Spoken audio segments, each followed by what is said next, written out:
Good day, everyone. My name is Peter Kinkaide, and I'm the CEO of Raintree Financial Solutions. I'm joined today by John Courtliff, my good friend over at ICM. John, how are you doing today? Doing well, Peter. How about you? I'm doing great.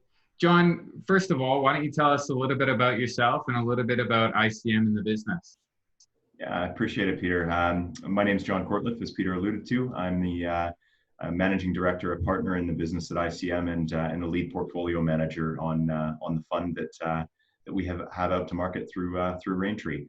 ICM is an investment management firm based out of Calgary, but one that invests across North America in both commercial and residential real estate. The firm was formed in 2003, and I've been with the firm since 2011, and since that time, we've about tripled in size, and actually closer to quadrupled in size now, and we are aggressively growing and building out our platform. ICM Property Partners Trust is the fund that we currently have in the market. It is currently about 350 million of assets under management, and it really leverages every aspect of our platform.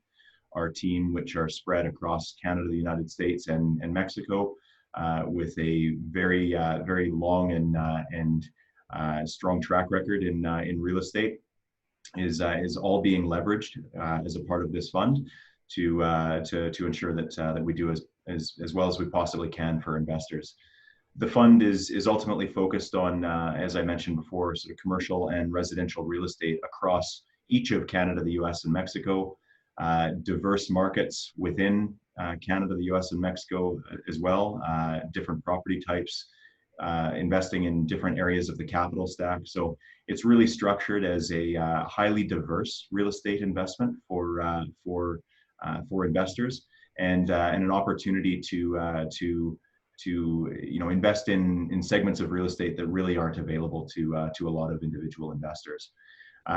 So in addition to diversity, it's important for us to provide opportunistic access to transactions. So we spend a significant amount of time looking for off-market or lightly marketed transactions directly with either our development or operating partners in the markets where we operate, and ultimately looking to maximize, not necessarily maximize return, but maximize risk-adjusted return.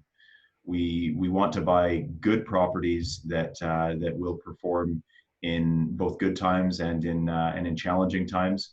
And while you do give up some return to do that, we are in it for the long haul and not particularly interested in hitting triples all the time. It's about hitting singles and doubles and doing it again and again. That's great. Well, you talked a little bit about investing in challenging times, and here we are. Can you talk a little bit about what impact so far you think COVID-19 has had on your business, how you're adjusting to it, and maybe what your sort of medium to longer term view is on the impacts of COVID on your business? Yeah, maybe to touch on the impacts directly on our business before we even get to the fund. It's important that we, as the manager, is well capitalized and going to survive this challenging period, and we are. I mean, ICM has again been around for the better part of 17 years at this point, and has been through challenging times before. So, as a manager, we are well capitalized, and our revenue stream is not particularly impacted from what's going on. And we think that that's important because our clients can't get the best out of us if we're focused on the challenges within our own business. So shifting to the Property Partners Trust opportunity and challenges that we're seeing within the fund itself, no doubt there's going to be challenges in all property types in real estate. Within our portfolio, we do expect that we'll have a number of tenants over the next number of months that experience challenges in their own businesses, and they're going to need help from the government, which has come out with programs in Canada as well as in the United States. But they're also going to need help from their landlords, and we are there to help them get through this time as well. I mean, ultimately, if they don't make it through this time, we don't have tenants on the back end, and so it's important that we be well capitalized to be able to help them through that period of time. And Property Partners Trust is well capitalized. We have over $40 million on the balance sheet right now. So certainly staying power for our fund and the ability to assist our tenants through this period. Obviously that reference is very specific to commercial real estate and the businesses that our tenants operate, but we're seeing it in residential as well, where in Canada the government has come out with a significant amount of support for individuals and ultimately our renters in our residential buildings. That's a little bit less true in the U.S., for example, but without that government support, those tenants, many of them will have lost their jobs. I mean, of course, it's more likely to be renters who work in the hourly pay type jobs who are more impacted by the current challenges in the market than by salaried, stable employees, for example. And so it's going to be an incredibly challenging period. And we are here first and foremost to look after our assets, look after our interests, and our investors' interests, but simultaneously to be a good citizen and to help our tenants through this period as well. Can you offer any insights into how you do that? Yeah, I mean, ultimately, tenants have cash flow problems right now, both residential as well as commercial tenants, and we've taken the position at this point that we are not here to provide a free lunch and provide people with free rent, but to the extent that we're able to defer rent and either amortize any missed payments over the next few months over the remaining period of their lease term, or extend a lease agreement with a tenant that maybe was due to renew in 2021. Maybe we extend and renew that to 2025 and agree to defer rent for a period of time, as would be typical in any new lease. For example, there would be some type of free rent period on the front end of a lease. So there's a lot of ways in which we can work with our tenants to help them with their current cash flow challenge.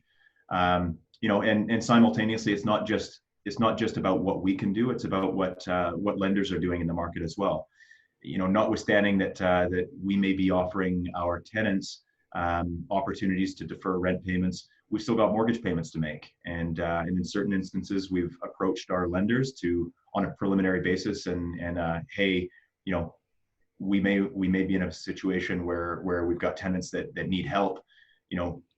Those lenders are a part of being able to provide those tenants with assistance as well. And what we're seeing is that the lending community is very supportive as well. Nobody's getting twitchy, and everybody on the lending side that we've spoken with is taking a similar approach to what we're doing, which is, hey, look, if you need to defer your mortgage payments for principal and interest, or just the interest portion for a number of months, that's okay. We'll either extend the loan term or amortize the missed payments over the remaining term. So there's a matching of cash flows going on is really what's happening, and that that's going to be really important for this challenging period to not turn out into ultimately a real problem for the financial system more broadly. Now, you touched upon it. You've also got $40 million of cash on your balance sheet. So presumably that gives you quite a bit of staying power, and maybe even a little bit of dry powder, two different concepts. So maybe talk a little bit about that. I mean, that's a benefit or a feature that a lot of asset managers wouldn't necessarily have. Public REITs or other real estate organizations may not have that kind of cash just sitting on their balance sheet.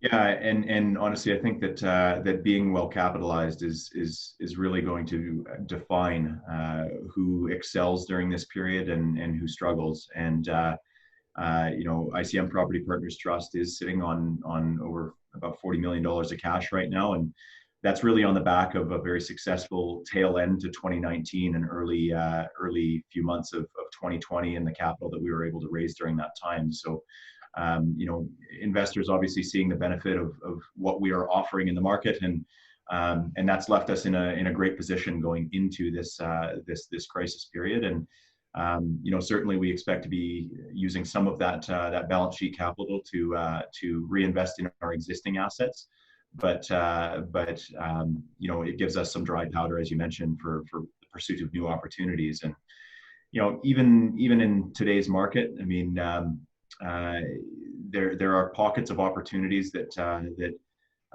we feel are emerging, and in certain instances, trends that we were already tracking and already existed that we think are accelerated as a result of what's going on in the market today. So we'll be searching for new opportunities, but accelerating in some cases the opportunities that were already in our pipeline, because frankly they only just got better in the last few weeks. So give me some examples of that. What are you excited about under these circumstances and moving forward? Well, I mean, thematically, we have been pivoting, if you will, to industrial real estate for the better part of 18 to 24 months, and as a result of the work that we started to do early last year, our pipeline is full across the United States and Mexico with industrial opportunities, and the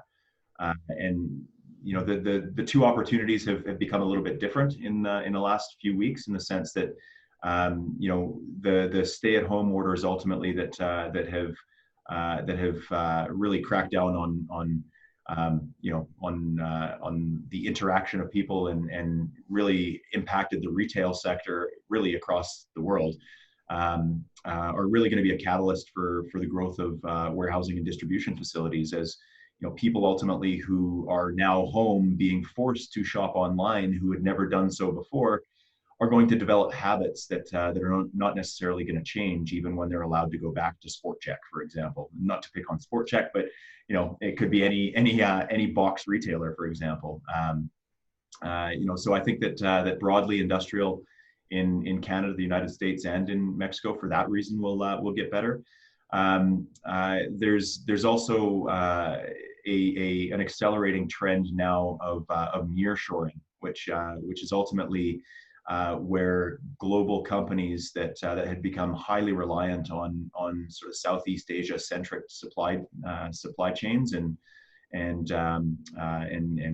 manufacturing were already in fact looking at their own business risk associated with such a concentration of very, very important parts of their business being concentrated in a single area. And that trend was already emerging. And with Mexico being another very, very cost-effective manufacturing hub and distribution port, we've seen over the last number of weeks that our leasing broker contacts in the Mexican markets are saying that they've seen an increase in the number of calls that they're fielding from very large global as well as domestic companies in Mexico that are looking at bringing distribution and manufacturing closer to the United States rather than having all of it be concentrated in Southeast Asia. So I think we've got a couple of trends from a macro perspective that are supportive of activities that we were already involved in, and I think that over the next 12 to 18 months that'll remain a significant focus, and through this period we're certainly going to see some perhaps interesting opportunities that may not have otherwise been available, but thematically we think that really stands out. And maybe let's finish off there. So you as a firm, so ICM, the manager, you've been through some cycles, and the leadership team has been through some cycles. When you go through an economic cycle, and we can pick on the last financial crisis, opportunities emerge out of that. Can you talk about how you think that experience may lend itself to what's coming down the pipe, and where you think opportunities will emerge, and how you might be able to capitalize on those? Yeah, I mean, I think opportunities really come about when there's a dislocation between the intrinsic value of assets and where the market is able to price something, and we don't really feel that what's going on right now will have a material impact on the intrinsic value of our existing assets within our portfolio. But as I mentioned before, we are well capitalized, and we are going to be able to reinvest in certain of those assets that do experience some challenges. And there are groups out there who are not going to be able to do that because they are not as well capitalized. And that ultimately is going to be what creates the opportunity. Is there are fewer buyers in the market right now as everybody is reevaluating. For example, some of our institutional partners are basically, they've got a moratorium on any new deals. It doesn't really matter how good the deal looks. They are not taking anything to committee for the next 90 days, and that could extend beyond the next 90 days. So that presents a lot of opportunity for groups like us that remain active in the market and are nimble and able to move quickly in instances where a seller is either undercapitalized and needing to dispose of an asset quickly, or pick up some challenged assets that are ultimately taken over by lenders. This is great, John. I really appreciate your time this afternoon. For more information about ICM PPT, please consult a private wealth advisor at Raintree Financial Solutions. Thanks for your time, John. Appreciate it. Thank you, Peter. Cheers.